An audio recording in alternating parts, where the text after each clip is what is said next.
mu ngi noonu dafa xaw a am tuuti ay grincement yoo xamante ne neexul dégg un peu ci nopp waaye itam dinañ ci ñëwaat ci kanam tuuti jot nañoo dégg nag un peu ca la nga xamante ne dikkaat na ci wàllu rapport CENTIF bi ñëw na ci yenn ci yi nga xamante ne moom la pôle judiciaire financier bi di def actuellement ay enquêtes yoo xamante ne mu ngi nekk en cours mais également yu ñu confié dik am na itam yoo xamante ne nee na boucler nañ ko ba noppi loolu itam dinañ ci ñëw léegi Alassane alors pour terminer ñu jox Alassane kàddu gi laata ñuy ñëwaat ci président Lamine Gueye. waaw damay jeexal rek ci logique bi ma nekk parce que man nee naa la du ma topp ñii ci seen logique ñii dañoo am seen logique benn logique la c'est un pays géré par des gens qui jusqu'à présent ne trouvent pas la bonne piste pour un bon atterrissage parce que nee nañu Sénégal dafa nekkoon ci zone de turbulence loolu mooy dëgg ñu nekk ci seen phase de communication ñu enchaîner ay actes mu ngi tàmbale nag ci bu député bii di Amadou Ba waxee ne damay interpréter loo xam ne yow bindoo ko ñu jóge ci dem le 2 ne dañuy jàllale une loi nouvelle qui n'est pas une loi interprétative Ousmane Sonko jour anniversaire présidence Bassirou Diomaye Faye ba mu defee 1 an au pouvoir moo nekkoon le 2 si on se rappelle les gens normalement devaient parler de bilan qu'est-ce que Bassirou Diomaye Faye a fait à la tête de ce pays-là depuis 1 an ñu dem assemblée nationale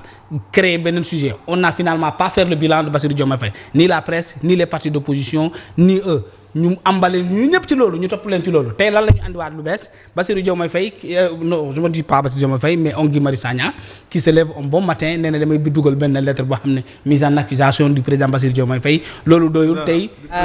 du président Macky Sall tey lan la ñu gis tey c'est le parquet toute la justice sénégalaise qui est en conférence de presse pour des faits yoo xam ne jaru ko dañ ne ku sàcc jàppal nga dem accuser yóbbu tribunal ñu atte sans aucun bruit sans aucun tintamarre parce que ay pouvoir yu bokkul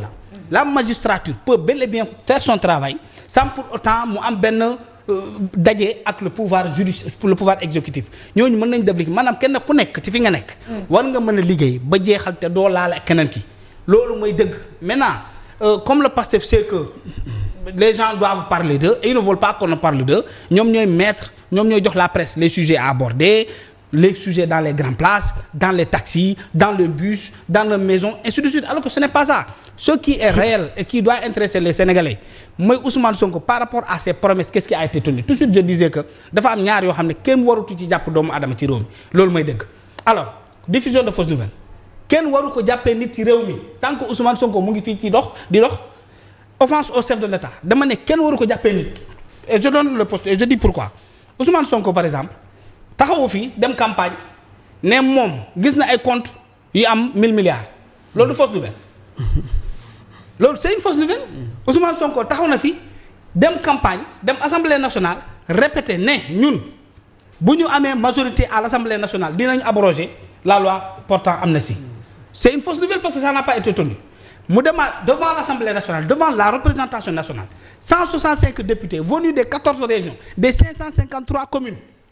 mu taxaw ne loi bii nii ñun dinañ ko abroger bugguñu dinañ abroger jël leen seen loi mais si ça n'a pas été fait c'est pas une diffusion de fausse nouvelle Ousmane Sonko ci boppam taxaw na fi ne man quand j'aurai la majorité dinañu nu mu tudd dugal une loi qui puisse criminaliser l'homosexualité bu ko deful c'est pas une diffusion de fausse nouvelle kenn waru fu toppee nit diffusion de fausses nouvelles Abdou Nguer ne devait pas être arrêté pour diffusion de fausses nouvelles parce que le plus grand diffuseur de fausses nouvelles il est libre dans ce pays-là il continue de tenir ses activités beneen bi mooy offense au chef de l'État dama ne tant que Azoura Fall est libre dans ce pays-là saaga président de la République ñëpp a dégg ko saaga ko waxu ko merde waxu ko imbécile waxu ko ne mais ci yaay la ko saaga cette vidéo elle est disponible tout le monde a accès à cette vidéo-là dans toutes les plateformes qui existent dans ce pays-là personne ne devrait être arrêté dans ce pays-là pour diffusion de fausses nouvelles yooyu la ñu bëggul ñu waxtaanee li xew mooy li ñu def ni yépp c'est du banditisme politique c'est de la diversion ainsi de suite ce que les gens doivent dire les économistes nous autres journalistes c'est de dire aux Sénégalais que de janvier février mars le premier trimestre de l'année 2025 le budget a été dépensé ñaata lañ utilisé ñaata milliards la fu ñu ko dugal kan moo ci jot ak ku ñu ci jotul yooyu la ñu war a waxtaanee xaalis bu dee dépensé nañu ko fan la jóge ak fan la jëm yooyu la ñu bëggul nit ñi waxtaanee maintenant qu'est-ce qui nous amène c'est Macky Sall doit être poursuivi pour trahison way lii ñuy waxtaanee ni tey jaral conférence de presse mais tout le monde sait que lii c'est une suite de ce qui a été entamé en 2023 bon Dieu 2023 2024 ñu ngi à l'année 2025 ça devrait faire l'objet de débat sénégalais on peut arrêter ici des gens sans pour autant que nit ñi yee ko ñu yóbbu leen prison sans autant que nit ñi yee ko li nit ñi encore war a fàttali y a pas encore un ministre de la République sous Macky Sall qui a été arrêté pour détournement des deniers publics Ngom Niang bu ñuy wax ministère des sports moom la ñuy wuyu à chaque fois moom mooy dem wuyu ji parce que c'était le DAGE du ministère des sports Matar Ba on l'a pas encore entendu c'est ça le débat Fatima que les gens puissent parler de l'essentiel dans ce pays-là refuser de poursuivre ce régime-là dans sa manipulation et dans son populisme. Très bien Alassane, vous avez entendu avec nous le procureur général mais également le procureur de la République ci li ñeel wàllu dossier yi nga xamante ne ñu ngi ci nekk actuellement. xam man dama amoon yaakaar nag suñu justice quand même. J'ai un sentiment de déception ci li nga xamante ni ñu ngi koy commencer gis quoi ci yëf yi et man dama gëm liberté xaw ma nag c'est-à-dire même si je suis sous ta coupole je garde ma liberté quelque part parce que dama jàpp ni loolu mooy doon loo xamante ni mon ADN et malheureusement on a l'impression que c'est pas tellement le cas depuis sax et puis ak déclaration yu muy parce que aussi xel la rek xel lañ am on peut se tromper mais ça certainement de bonne foi mais bu président taxawee ne il faut que population mette la pression sur la justice mu ne le temps de la justice pour rectifier sax d'ailleurs sa communication mu dem ba ci bi mu ne le temps de la justice certes le temps de la justice n'est pas le temps des hommes et 2 jours après premier ministre ñoo taxaw assemblée mu ne le temps de la justice doit être moom d'accord ci assertion boobu noonu et que le temps de la justice dafa war a nekk le temps des hommes et mu wax li mu wax yépp devant ki nga xamante mooy le ministre de la justice. Aujourd'hui, on a l'impression que voilà, il y a un malaise qui ne dit pas son nom autour de cette justice-là. Et à part bu amee institution rek man je suis assez réticent et moo tax initiative yu bëri du ma ko bëgg a apporter lu bëri bien que c'est un exercice quand même qu'il faut respecter également mu am son sens dans ci ni yëfi di doxee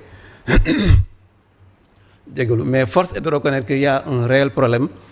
Voilà, je sens que véritablement c'est pas tellement le cas li ñu doon xaar ci en termes de justice malheureusement maintenant exercice bi baax na parce que jàpp naa ni peut-être dina tax également cet exercice de communication nit ñi mën a xam également mais bari na loo xamante ni aujourd'hui les gens on commence à porter cette affaire-là comme un trophée de guerre boo xamante ni parce que tu vois ñenn ñi jël ay dossiers di fo di taf fii je pense que c'est pas ça nañu bàyyi parce que ba léegi c'est des présumés innocents.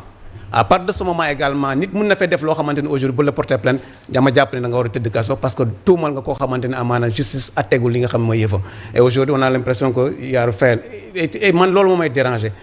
les gens prennent lu ñu gis rek te ñu jàpp ni baaxul ci yow dañ koy jël di ko ndamoo je pense que c'est pas ça il faut être bien éduqué malheureusement nag c'est dommage quand bon. Voilà ci réew bu ñu demee Fatima ci réew bu ñu demee ba jàpp Abdou Nguer moom mooy nekk le trophée de guerre d'un régime en place c'est que c'est catastrophique dans un pays bu ñu demee ba waxtaanee Ndeye Khady Ndiaye dans la presse mooy nekk sujet d'actualité c'est que ce pays-là a perdu toute sa valeur ci réew bu ñu demee ba amul lenn lu ñu waxtaanee lu dul mais attends bëgg ma tudd terme yi c'est que on ne pose pas les vrais débats dans ce pays-là. Très bien, c'est important. Parce que c'est à l'image de notre régime. Très bien. Merci beaucoup également à Bachir Fofana qui apporte également son soutien à Abdou Nguer ndax mu ngi naan courage à l'analphabète qui tient tête aux 4000